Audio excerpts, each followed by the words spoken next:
vengo de una familia trabajadora, y hablo por la familia de mi padre y de mi abuelo, hasta que estalló todo esto de esta crisis. Realmente yo estaba muy tranquila, no tengo para tirar pastelitos al techo, pero sí como jubilada, digamos, no jubilada en el sentido que mis hijos ya están grandes. eh, Me dedicaba solamente al trabajo y a viajar las veces que podía, ¿verdad? Dentro de las condiciones que podía. A veces me quedaba hospedada en un mercado, etcétera, pero trataba de recorrer el mundo y conocer el mundo teniendo el tiempo que tengo y aprovechando que mi hija estudia fuera del país, ¿verdad? Teniendo una base fija donde quedarme y desde dónde moverme.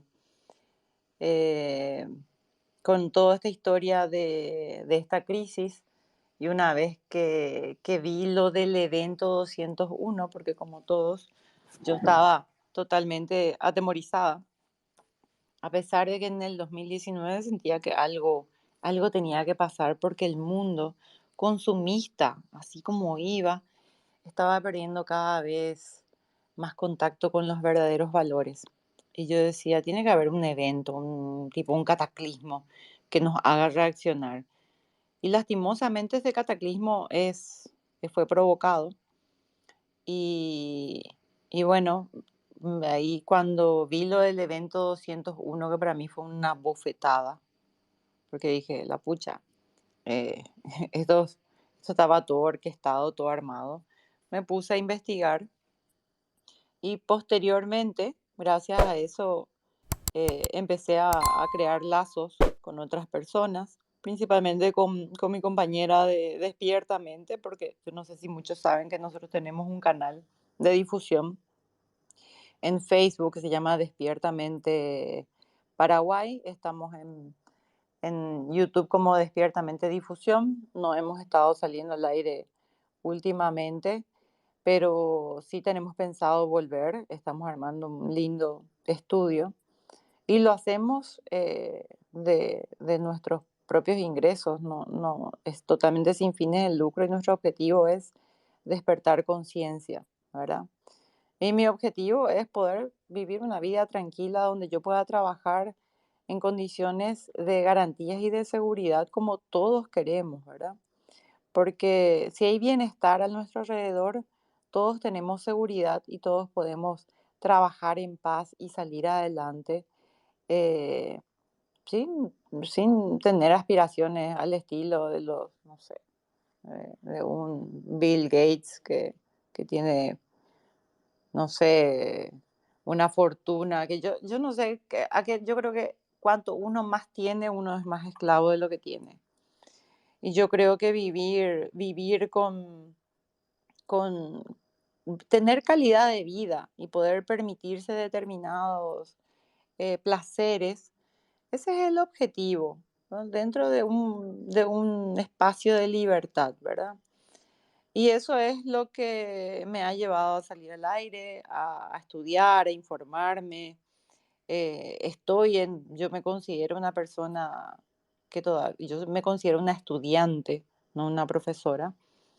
Y parte de lo que yo voy absorbiendo y lo que voy aprendiendo es lo que me gustaría poder seguir transmitiendo hasta tanto ustedes tomen la posta y ahí me dejen otra vez libre, tranquila y feliz viajando por alrededor del mundo y trabajando tranquila dentro de mi normalidad, ¿verdad? Yo tengo una vida de clase media normal como la de cualquier otro, ¿verdad?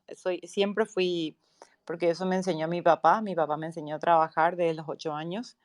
En vacaciones me llevaba a trabajar mano a mano con cualquier funcionario de la empresa que él tenía, eh, mm, como nadie, ¿verdad? O sea, tenía que hacer un horario específico y ganarme mi sueldito, mi salarito semanal con el que me podía comprar mi juguetito y ahorrar y comprarme el juguetito que quisiera, ¿verdad? O sea, ese es el valor que yo aprendí desde chica y por sobre todo, por eso que yo siempre tanto menciono el valor del trabajo, porque eso es lo que te hace fuerte y te permite desenvolverte donde sea. Eh, Trabajando, no todo, cuando uno recibe todo en bandeja de plata, uno no, realmente no valora y no sabe administrar. Y yo creo que cuando a uno le cuesta sudor, lágrimas y hasta sangre, en el sentido del sufrimiento llevado al extremo, entonces uno verdaderamente valora hasta los más simples detalles. eh, de lo que ese esfuerzo te ha costado, ¿verdad? Y uno verdaderamente disfruta lo que ese esfuerzo te brinda a su vez, ¿no? Bueno, esa soy yo, no tengo ningún tipo de Yo dejé de aspiración. escuchar a Cintia. Ay, Enrique, Marchi. Yo lo escucho súper bien. Enrique, tu problema es aparentemente es que vos usás un auricular o algo o pones cerca del oído y eso es lo que te bloquea.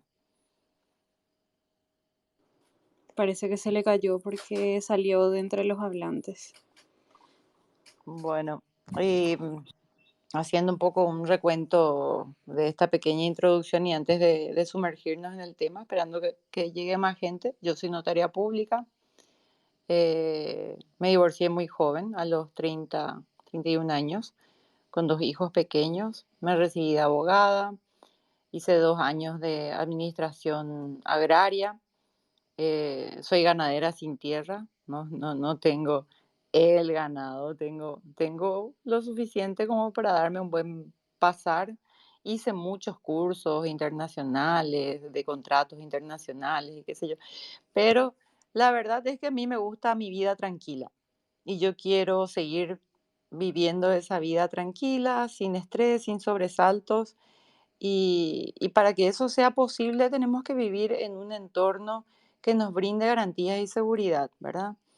Y eso es lo que yo quiero que entre todos podamos lograr, es reencauzar el destino de nuestro país y salirnos un poco de esta vorágine que nos está llevando no sabemos a dónde, eh, y parece sin freno, aparentemente, cosa que yo creo que puede cambiar.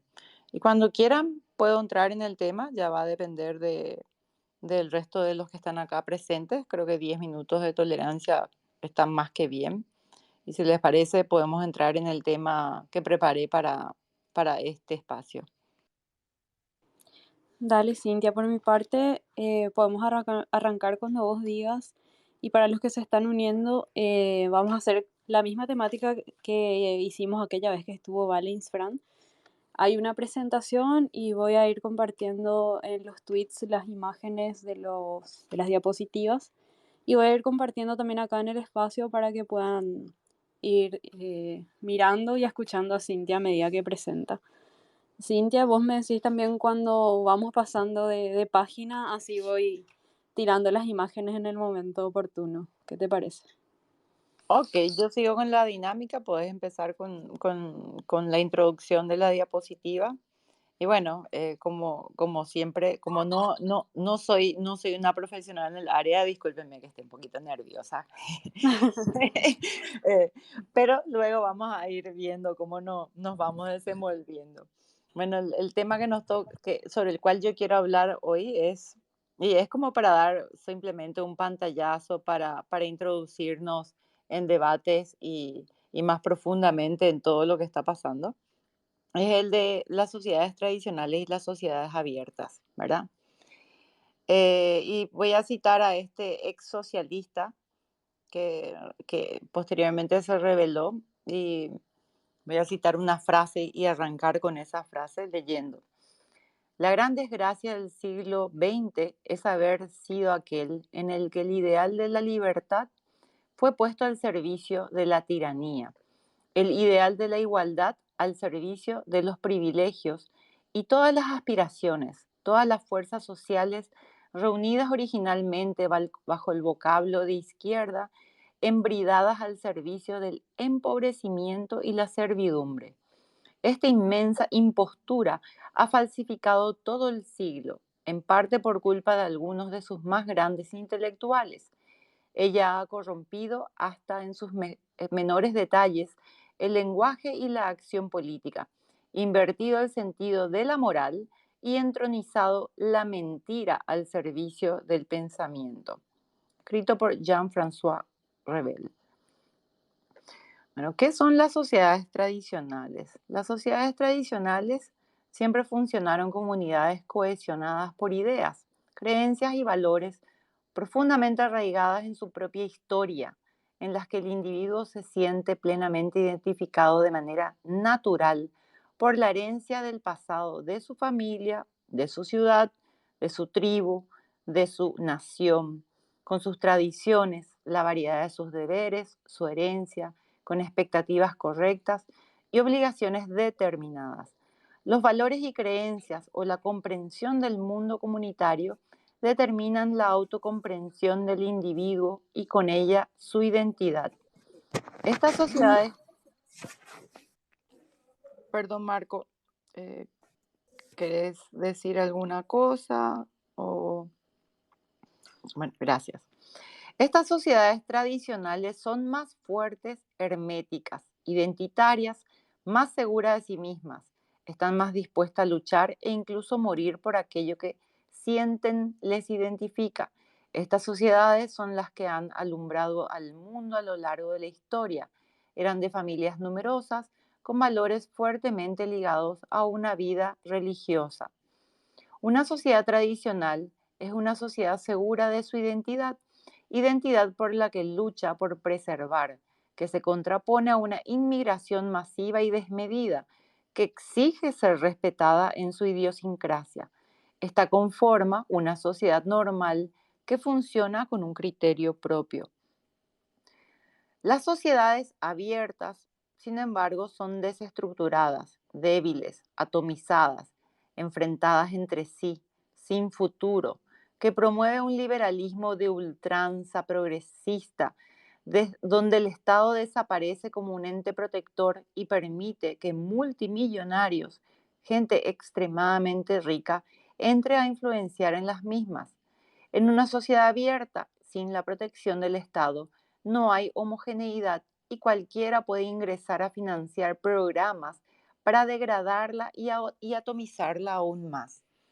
Los principales medios de comunicación, la industria del ocio, la mayor parte de la clase política, el entorno educativo y los organismos supranacionales están apostando por estas sociedades abiertas a los efectos de destruir a las naciones y la identidad que las caracteriza y las hace únicas, valiéndose de mentiras, de manipulación, sin ética alguna que las modere en la consecución de sus fines y sus objetivos.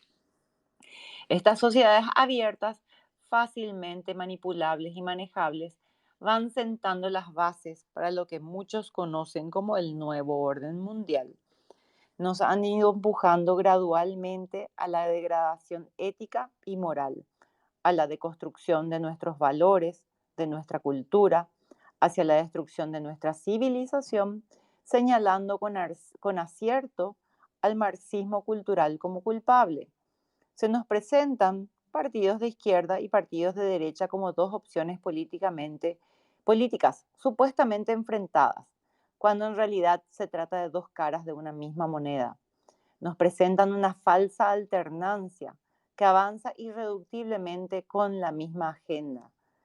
Cuando gobiernan los de izquierda, la agenda del marxismo cultural avanza sin deshacer los avances alcanzados por los de la derecha en temas de globalización, economías, etc. Cuando gobiernan los de derecha, se avanza con la agenda económica global sin deshacer las acciones relativas al marxismo cultural de sus oponentes, aunque pudieran aplicarles cierto freno. Aquellas leyes aprobadas por gobiernos socialistas, como son la adulteración de la historia, la promoción del aborto, de los matrimonios homosexuales, la ideología de género, etc., no son derogadas por los gobiernos neoliberales progresistas que le suceden, de la misma manera que no son derogadas por los socialistas las medidas económicas liberales importantes. El ciudadano va cambiando de voto movido por la indignación contra las políticas y medidas del gobierno saliente más que por un verdadero entusiasmo hacia el gobierno entrante, viéndose arrastrado en esta falsa alternancia, sin poder hacer nada hacia un destino indeseado. Los partidos tradicionales ya no representan a los intereses de sus partidarios, quienes se percatan casi intuitivamente de que sin importar quién gobierne, la sociedad que se va forjando es cada día más ajena a su identidad o a identidad alguna. Muchos señalan a la derecha como responsable de la globalización económica, de la demolición del estado de bienestar, buscando protección en el socialismo, que es la otra cara del nuevo orden mundial, sin percatarse de que al combatir una sola de sus expresiones, se fortalece a la otra. Existe toda una red de filantropía, entre comillas, que opera en este mundo globalizado, formulada para construirnos una realidad que no es natural, una suerte de Matrix. Nos movemos en una realidad creada en laboratorios, que nos es transmitida a través de los medios de comunicación y se replican por las redes sociales. Para alterar esta realidad, se valen de 5 pilares, desde donde operan y trabajan, que son las ONGs y fundaciones, los medios de comunicación, los ciudadanos y la sociedad civil, partidos políticos y el sistema judicial. Y estas actúan como espejándose las unas en las otras. Y los ciudadanos, sin entender muy bien cómo va la cosa, entramos en ese juego en el que ellos nos hacen participar y donde nos hacen jugar. Las ONGs y fundaciones. El globalismo, valiéndose de la filantropía, crea ONGs o financia las existentes, creando un entramado de ellas. Bajo tal carácter, no son propiamente ONGs, sino son los OGs de alguien. Existen actualmente muy pocas ONGs que se financian exclusivamente del aporte de sus abonados. Desde el momento en que el Estado pasa a financiar una ONG, estas operan en realidad como una OG, un organismo gubernamental. Y en todos los estados occidentales hay muchísimas ONGs financiadas con el presupuesto del Estado y con financiación de entes privados. Estas ONGs y diversas fundaciones crean los llamados think tanks, con los que producen documentos, papers, informes pseudooficiales, conclusiones, documentales y videos de difusión de los que se hacen eco los medios de comunicación. Los medios de comunicación están en manos del globalismo que los financia o los construye, convirtiéndolas en una máquina de propaganda para transmitir esos informes supuestamente independientes que no son tales. Estos informes crean temáticas que se difunden a la vez mediante la industria cinematográfica con películas y documentales. Muchos habrán oído hablar del primado negativo. En esta comunicación unidireccional existen uno o varios emisores de un mensaje prefabricado. Este mensaje va siendo adoptado por la sociedad que lo va asimilando como normal. Esta propaganda de informes prefabricados a medida llega a la ciudadanía y a la población a través de los medios de comunicación, afectando a los individuos y políticos, quienes comienzan a asimilar ciertas ideas de las que se hacen eco. Una idea única, categórica, repetida constantemente, hace que la sociedad comience a pensar igual, modificando la cultura que se trasvasa en la educación. Nuestra sociedad actual es fruto de sistemas totalitaristas, soviética y alemana. Ellos fueron los creadores de los medios modernos de propaganda. Quienes sostienen que han luchado contra el totalitarismo han utilizado las mismas técnicas para dominarnos, habiéndose percatado de su efectividad, siendo que estas son científicamente perfectas.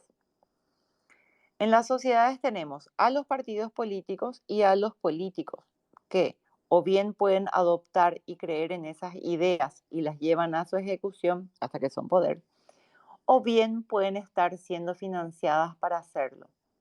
Se financian determinadas campañas políticas afines, como lo hizo Soros o Soretito, con las campañas de Hillary Clinton, Barack Obama y Biden. De esta manera, el partido político en cuestión al llegar al gobierno pasa a ser un servidor más de sus intereses. Un partido político se hace eco de la indignación de la población, incorpora sus exigencias a su programa político y esta población, creyéndose escuchada, apoya a ese partido y le vota. Cuando el partido político en cuestión llega al gobierno, conforma su gabinete, los parlamentarios electos dictan leyes y el sistema judicial vela por el cumplimiento de estas leyes y juzga las acciones en el caso de incumplimiento de las mismas. Esta red de fundaciones y ONGs se encargan de estudiar todos los sistemas judiciales de los diferentes países para saber cómo influenciar sobre ellas y así introducirse en los países para debilitarlos o para influenciar el que se favorezca a una parte o a otra. Esta entramada red se encarga de determinar en primer lugar dónde quieren influenciar o atacar y luego van a la acción. Con la creación de fundaciones y la constitución o financiación de medios de comunicación, se opera en el área de la ciudadanía y de las sociedades civiles, creando tendencias por las redes sociales o desde los partidos políticos, construyendo figuras políticas a las que potabilizan. En el sistema judicial, tienen a abogados y jueces sobre quienes ejercen su influencia o pueden ejercer o saben cómo ejercer esa influencia. En este enramado fabricado en el que nos movemos como sociedad, pensamos que no hay otra forma de hacerlo. Al mismo tiempo, nos hacen creer que no tenemos alternativas. Nos crean panoramas alarmistas y nos muestran unas únicas vías de salida creadas y potenciadas por el mismo sistema. Es muy frecuente leer noticias sobre este señor Soros, quien desde hace años parece estar en todas partes, en el 15M de Ucrania, en las primaveras árabes, en los manifestantes violentos anti-Trump, porque no podemos extendernos un poquito más hacia el sur con Chile, con Colombia. Pero este señor no opera solo. Una de sus múltiples organizaciones, llamada Alianza Democrática, está conformada por cientos de grandes inversores del mundo financiero. Estos hombres inyectan fuertes sumas de dinero, millones de dólares, en distintos grupos de activistas que operan a favor de la ideología política que buscan implementar. Se nos vende a este señor como un especulador sin escrúpulo, lo que sin duda es, pero es mucho más que eso. Es una de las caras más visibles de una élite que está intentando moldear el mundo. Y ahí voy a agregar un poquito más, que se dice que este señor es testaferro de los Rothschild y podemos hablar de estos y de los Rockefeller, pero esto otra vez son caras visibles de otros rostros que desconocemos y que no vemos y que jamás van a mostrarse en público, ni van a salir en público. Soros habiendo sido estudiante de filosofía en el Law School of Economics de Londres, donde ingresa en la segunda oportunidad, él fue un refugiado que trabajaba de camarero, tenía diferentes trabajitos en todas partes, no es que viene de una familia adinerada, ni mucho menos. Tuvo por profesor a uno de los grandes filósofos de la época, que fue el judío Karl Raimund Popper, autor del libro La sociedad abierta y sus enemigos, y por ende creador del concepto de las sociedades abiertas. Popper era de la idea de que las sociedades abiertas son aquellas en las que libremente se pueden discutir ideas, incluso contrarias al sistema democrático, siempre y cuando estas ideas no se impusieran por la violencia, para así evitar volver a caer en conflictos como los que habían arrastrado a la Segunda Guerra Mundial. Soros acuña este término y lo pervierte, sosteniendo que en las sociedades tradicionales, por su hermetismo, no se permite la libre discusión de ideas ni la libertad de expresión, que es una afirmación completamente falsa. Es precisamente en estas sociedades tradicionales, perdón, es precisamente estas sociedades tradicionales las que impiden que este señor pueda introducirse con mucha facilidad, proponiendo entonces el término de sociedades abiertas con la que designa posteriormente a su muy afamada fundación. De la perversión de esta idea es que hoy podemos escuchar en los discursos de los políticos progresistas el uso del término sociedades abiertas multiculturales. Los intelectuales europeos, siguiendo la tesis de Gramsci, se convirtieron en los peores enemigos de la sociedad occidental y de sus naciones, persiguiendo a todo aquel que les denunciara. Para ello crearon el correctismo político y se apoyaron para conseguirlo en una falta de parcialidad y de veracidad en nuestros medios de comunicación, de manera tan escandalosa que empieza a resultar grotesca. Una sociedad abierta está asociada al pluralismo religioso, étnico, cultural. En definitiva, una sociedad nihilista. Los individuos de una sociedad abierta toman decisiones individuales y no colectivas. Esto se percibe como una agresión para quienes creemos tener derecho a nuestra identidad colectiva y a nuestros legítimos sentimientos de pertenencia a un grupo humano o pueblo. La sociedad abierta, favorecedora de desarrollos socioeconómicos, gracias al contacto con otras culturas, facilita la percepción de que existen soluciones únicas. Nos enfrentamos a una inmigración masiva, a una sociedad multicultural y a un modelo de capitalismo global que entusiasma a las altas finanzas. Y hago una pausa y les hago reflexionar un poquito sobre nuestra sociedad. Nuestra sociedad está compuesta por muchísimos inmigrantes que han sabido respetar nuestras culturas y se mimetizan entre nosotros. Yo creo que el paraguayo no es mucho menos clasista ni racista. O sea, nosotros realmente somos personas abiertas y tenemos una idiosincrasia muy singular, ¿verdad? Y esa es nuestra riqueza. La sociedad, a ver, sin embargo, las sociedades abiertas son muy selectivas. Ante la defensa de la soberanía nacional o de la identidad de los pueblos, nos enfrentamos a la faceta intolerante de las tolerantes sociedades abiertas y tolerantes entre comillas o resaltadas. Y muchas veces se tacha a quienes no siguen su corriente y la cuestionan como propiciadores de un discurso de odio.